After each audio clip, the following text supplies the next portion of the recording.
Hello, I'm Beck and welcome to a reading wrap up for the month of May. I also did 2 reading vlogs during the month, so I'll link those down below if you're interested in checking them out. I participated in the magical readathon, but I did it obviously a month later than it was supposed to be done, but I still had a fun time and I found some new favourites, so definitely check them out. But in the month of May, I somehow got my reading mojo back and I read 6 things, so I'm going to talk about them. First off, I did a reread of A Darker Shade of Magic by V.E. Schwab or Victoria Schwab, because obviously her new series in the Darker Shades of Magic universe is coming out in October this year, and I was like, I need to kind of catch up because I don't remember a lot of the detail across this series, and that was made very clear to me when I read this because I thought so much more happened in the first book and there are still reveals that I know about that haven't occurred yet. So I'm trying to refresh my memory on this, but it follows Kel, who is a Antari and he can do blood magic, whereas in Red London, which is the place he lives, he works with the royal family and Rai is the prince and they kind of treat each other like brothers, but obviously they're not related. Kel is like the adopted son, and so he doesn't really feel like he fits in, and so that's where his magic comes in. He can traverse across different Londons and there are 4 of them. Red London is where the royal family live, it's very magic infused, and Kel traverses across Red London, White London and Grey London. Black London was cursed a long time ago, so nobody goes there and it's closed off, but he traverses these other 3 Londons to pass messages to the royal families, and he's put in dire straits doing these kinds of tasks. And he also runs across a thief named Lila Bard, and Lila just wants to go out on an adventure and kind of live her life, and so it's a crossing of paths between these 2 characters and then what things entail based on magical items after they encounter each other. And I did enjoy this one. I gave it a 4 stars. It wasn't quite a 5, and on rereading it there were a few like romance scenes in here, and I know a lot of people ship particular characters, but I don't get it. And there were 2 kisses in here that just seemed very oddly placed, and like the book was trying to fulfill a quota because I didn't get that kind of chemistry. So maybe that changes across the series because I remember liking these characters together after I read it for the first time, but reading the second time I can just see how abundantly clear it is that these characters shouldn't be kissing, so I'm like, I don't know if I like that. But anyway, 4 stars. It is a reread under my belt and I'm looking forward to getting to the next 2 hopefully before October, because ideally I'd like to have them reread in time. And then you're going to be really proud of me because I have been reading this book since February this year and I finally finished it, and that is Tress of the Emerald Sea. This is the first book in Brandon Sanderson's massively popular Kickstarter, and it follows Tress, who lives on, I guess, like a rock or an island, and they live amongst this sea, but the sea is made of spores, and you can really see where Sanderson was inspired by the COVID plague, because he goes to great lengths to describe the way that characters wear masks or ingesting these spores is fatal, and how they kind of mix with moisture to cause these explosions and everything. So it was a fascinating bouncing off point in terms of how he crafted the world building, and that was a particular part of the book that I enjoyed. But when it came to the story, it kind of felt like fairy tale vibes almost, in the sense that there was an intended message and a journey, and for the most part I did enjoy it, but it felt like the pace really dragged along, and so I gave it 3.5 stars, and I thought I'd give it 4 or higher, which is a little bit disappointing to me. I also called one of the major twists in here, and with Sanderson that's quite rare for me to do, so that was a little bit disappointing, I guess, but overall I still enjoyed the book. I still for the most part liked the tone, and I liked that it was also based on The Princess Bride. And so the way that this is inspired by The Princess Bride is Tress falls kind of in love with the prince on this island, but the prince is shipped off somewhere by his father, who's not a very nice person, to kind of organize this arranged marriage. And then the person who comes back with a princess is not the son that was sent off in the first place. And so Tress is like, I need to go and find the love of my life and bring him back safely. So she embarks on a sea voyage to do that. So it's kind of the opposite of The Princess Bride, where Princess Buttercup just accepts that Wesley the farm boy has gone off and will never come back, but then one day he reappears. So I did like that about this story, the fact that Tress had some agency and she questioned things and she grew, but wasn't this hero that kind of understood, you know, how to go about a sword fight and just took to it like a fish to water or anything. It was a refreshing take on a main character, which I enjoyed, but sometimes the tone of the story, like I said, didn't quite hit that mark for me. It was told from Tressa's perspective, but also from Hoyd. And Hoyd is a character across the Cosmere, which is mostly apparent in Elantris, Warbreaker, Mistborn, and the Stormlight Archive. He kind of appears across those series as cameos because they're set in the same universe, but are set on different planets within that universe. And so me and all of the fandom of the Cosmere are waiting to hear more about Hoyd. So this was great in terms of kind of setting him up, or beginning to, but because his tone was more jovial here and the way he described things felt a bit repetitive and not all of the jokes landed for me, it kind of took me out of the story sometimes, so I didn't love it all the time. So again, that contributed to my 3.5-star rating. But the second Kickstarter book has now arrived and I am intimidated by it because it took me so long to read this, and I'm like, how long will it take me to read the next one? So this is a standalone, by the way. The Kickstarters aren't linked in terms of being a series, but the next installment in the releases have arrived, which is what is making me nervous because I'm like, this is a long book. I enjoyed this, but I wish it was a little bit better. But overall, it was a Sanderson book and I'm happy that I read it. So now I can finally add it to my bookshelf instead of keeping it aside on my TBR cart. Then I read a graphic novel and I talk about that in my Magical Readathon vlog. So again, go and check that out. I'm just spruiking my vlogs because everyone requests vlogs, but then when I actually post them, no one watches them. So I'm like, what is going on? But anyway, I read Crema, which is a graphic novel, and it's also a standalone graphic novel. It's very short and it follows Esme, and when Esme drinks too much coffee, she can see ghosts. And I liked this because it was sapphic, because it had, again, interesting world building, but it felt almost insta-lovey because I didn't understand the time period that was passing. So it might have actually been understandable, but I feel like these characters said I love you very quickly. I gave it 4 stars initially because I scaled it up. I was like, no, this was really enjoyable. I liked the messages, I liked the story, but I think some of that has started to crumble and come apart now that I've had a bit of distance from it. So I'll probably give this a 3 stars, which I thought I might do anyway. I thought that might happen.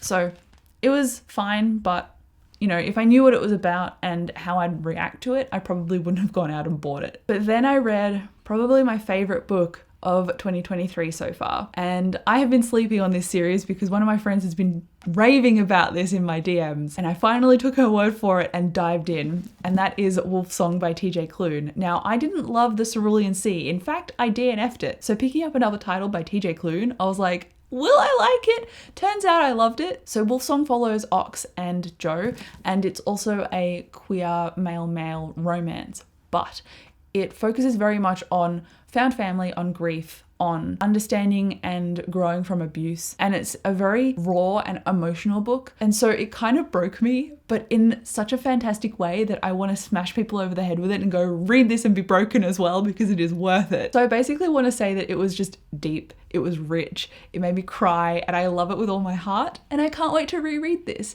because the storytelling and the pace and the tone were perfect. It just really relied on the characters in here, and if you don't like the characters, then you won't like this book, because while there was a plot, it was very character-led, and those are the kinds of stories that I thrive reading. And obviously I gave it 5 stars, so I was thriving reading this even though it did break me. Ox is very descriptive about initially growing up and his father telling him that he's not going to be worth anything. And so it's heartbreaking, but you also see his relationship built up with his mother and with Joe and with all of Joe's family. And so it's just beautiful, and there is action in here. And obviously because it's got a wolf on the cover, it's about werewolves, so it's urban fantasy. And I just love how all of those pieces came together.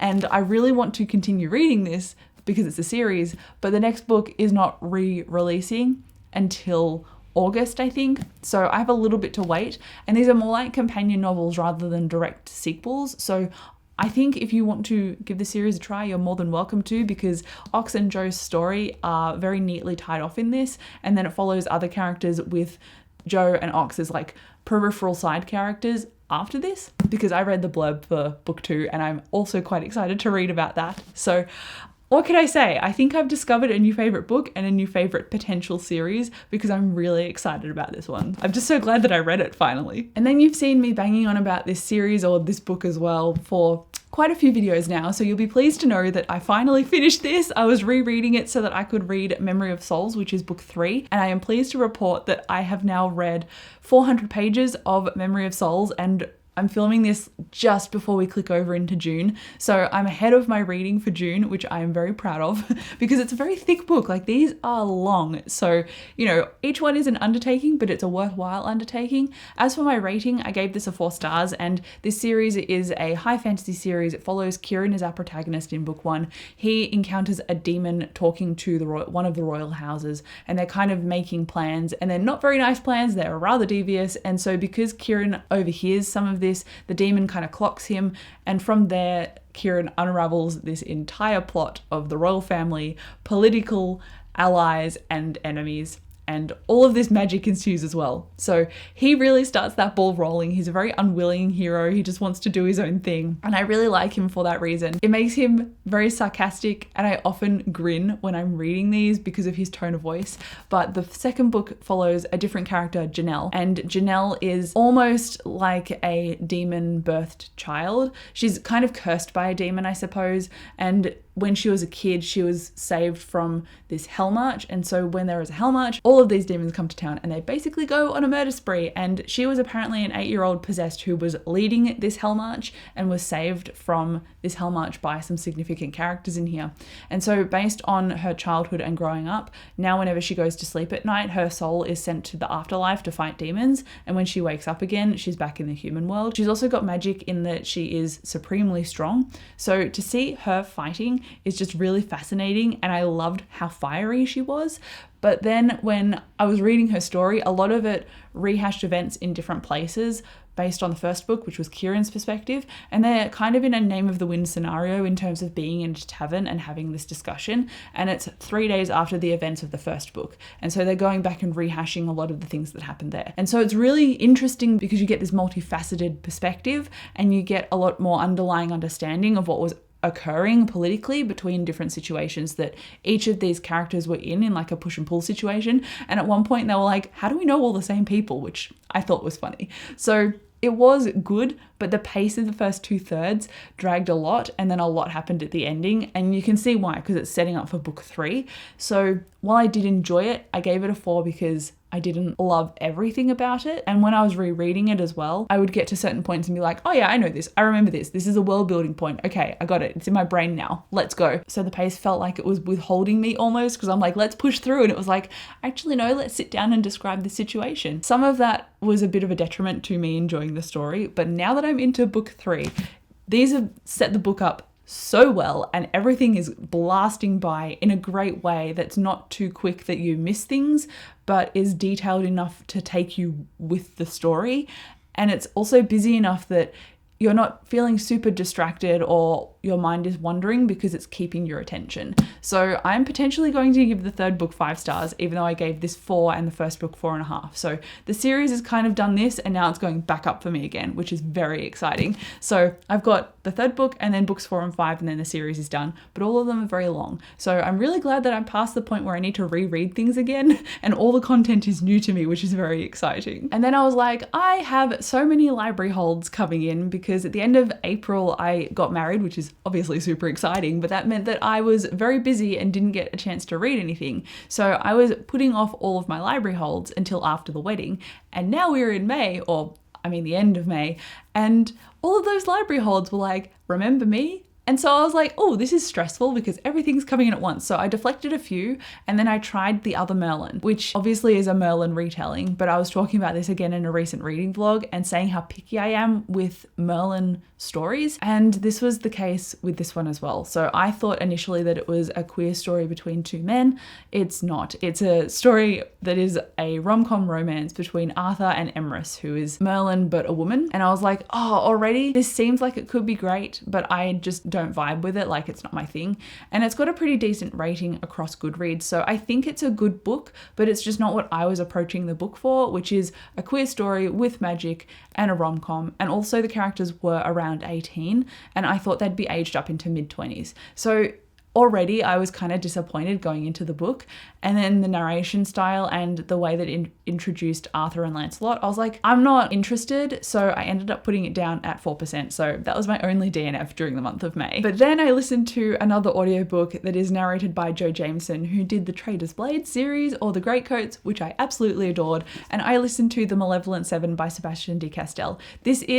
I didn't realize it's the first in a new series by Sebastian de Castell. I thought this was a standalone for some reason. I just don't know why. So this follows Cade, and Cade is a mercenary. He's with his mercenary friend who's kind of like mildly psychopathic. And Cade and his mercenary friend Corrigan, they are going on this quest of sorts to recruit 5 other mages with them because they are being paid by a client to take on this foe. And because it was a bit of a muddied journey, sometimes the purpose of the plot was a little bit lost when we were going on this quest or journey. And while I liked the tone of voice, sometimes again the jokes just rubbed me the wrong way, and so it didn't quite sit right with the humor and the character development, partly because I'm probably used to Falkio, and so when I was listening to Joe Jameson, who was Falkio's voice, and reading obviously Sebastian de Castell, it feels like he's taken the formula of Falkio and plopped it in here, but just twizzled a few dials and made Falkio's character, instead of being honorable and idealistic, it's made him hate himself because he's a bad person, and then start to personally reinforce that rhetoric. And I was like, just push past it. You're going on a character journey. There are characters around you to inform your decisions. Push past it. And so I kept expecting, because of the tone of voice and the way that this character would word things and also react to situations, I kept expecting Falkio's train of logic. So it was still too close to a character that he'd written before, but you could actively see what he was trying to change.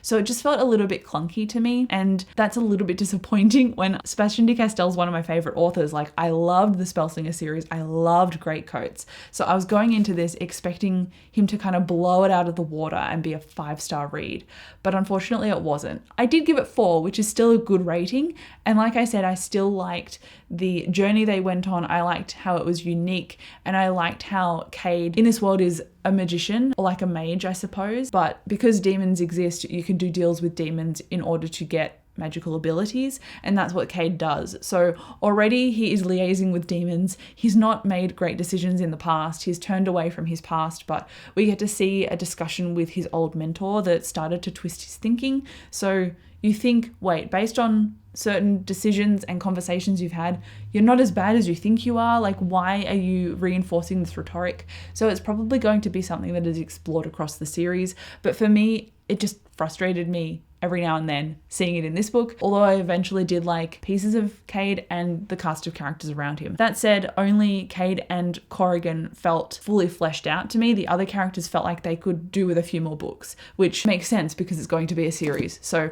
it was a 4 stars. I expected it to be a 5, which is a bit disappointing.